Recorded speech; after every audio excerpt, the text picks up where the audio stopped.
নমস্কার বন্ধুরা, সঙ্গে আমি পাপি আর আরও একটা নতুন ব্লগে তোমাদের সবাইকে অনেক অনেক স্বাগত জানাই। আশা করি সকলেই খুব ভালো আছো। আজকে হচ্ছে মঙ্গলবার, তাই সপ্তাহের অন্যান্য দিনের মতন আজকেও কিন্তু ব্যস্ততা সকাল থেকে শুরু হয়ে গেছে। ননিকে স্কুলের জন্য রেডি করে দিয়েছি, ও খেয়ে দিয়ে গাড়িতে উঠেও পড়েছে, গাড়ি চলে এসেছে।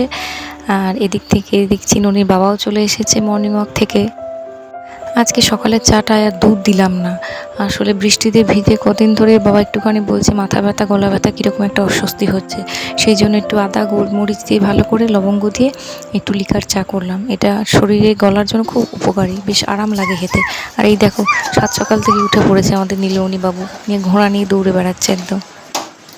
একবার ঘুম থেকে উঠে পড়লে ব্যাস, আর কে দেখে ওকে। গতকাল রাত্রেবেলাতে মাছের একটা রেসিপি করেছিলাম, সেটা তোমাদেরকে জানানো হয়নি। আসলে এগুলো দেখতে হচ্ছে বলের মতন, অনেকটা বড়ার মতন দেখতে, মাছেরই বল। হ্যাঁ, তো বাবা একটু ভেটকি মাছ নিয়ে এসেছিলো, সেইটা কিছুটা ঝাল হয়েছে আর কিছুটা রেখে দিয়েছিলাম এইরকম করে বানাবো বলে। তো নিজেই মাথা থেকে বার করে করলাম আর কি, ভয় ভয় করলাম, সেই জন্য অল্প করেই করেছি যে দেখি কেমন হয়, কারণ এত দামি মাছ যদি ঠিকঠাক করে না করতে পারি কীরকম একটা নিজেরই খারাপ লাগে। তো খেয়ে দেখলাম বেশ ভালো হয়েছে খেতে। ছোটোবেলায় হারিয়ে যাওয়া কিছু কিছু জিনিস যখন হঠাৎ করে চোখের সামনে দেখি না, মনটা খুব খারাপ হয়ে যায়। তখন যেন মনে হয় ছুটতে চলে গেলাম সেই ছোট্টবেলার নিজের জীবনটাতে, কোথায় যেন হারিয়ে গেলাম এক নিমেষে।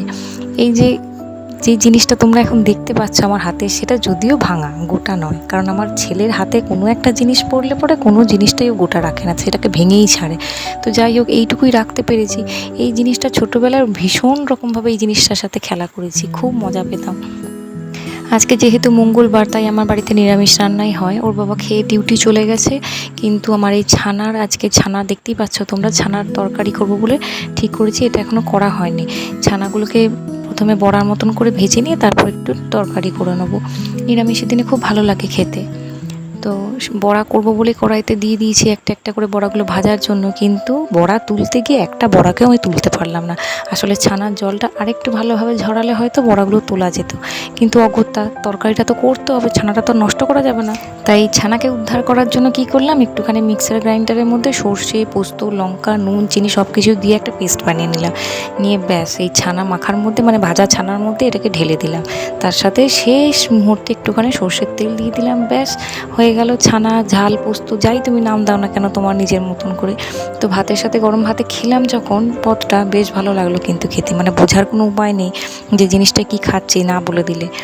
এইভাবেই হয়ে গেল ছানার একটা নতুন রেসিপি, করতে গেলাম এক আর হয়ে গেল আর এক পদ। যাই হোক, তবু তো হলো, ভাতটা তো খাওয়া হয়ে গেল। জানি না বাবা এসে কি বলবে এবার। আর এই এক শ্রাবণ মাস, আকাশের কোনো ভরসা নেই, তখনই রোদ দেখা দিচ্ছে আবার তখনই ঝমঝম করে বৃষ্টি নেমে যাচ্ছে। এত মেঘ এসছে, সমস্ত কিছু কাজ ফেলে দিয়ে আগে জামা কাপড়গুলো সব তুললাম। গোটা বাগান জুড়ে এত জামা কাপড় মেলা ছিল, সমস্ত কিছু তুলে নিয়ে ঘরে ঢুকিয়ে দিলাম। আর এই দেখো, এই ছেলেটাকে আমি কিছুতেই ঘরে ঢোকাতে পারছি না, তখন থেকে ডাকছি ঘরে আর, বৃষ্টি নেমে যাবে। দেখতে দেখতে বৃষ্টিটাও নেমে গেল, আর ও নিজের মতন করে বৃষ্টির ফোঁটার তালে তালে দৌড়ে বেড়াচ্ছে সমানে। যাই হোক, ওকে জামা প্যান্ট ছাড়িয়ে দিই। আজকে ব্লগটা এখানেই শেষ করলাম। ভালো থেকো সবাই, টাটা।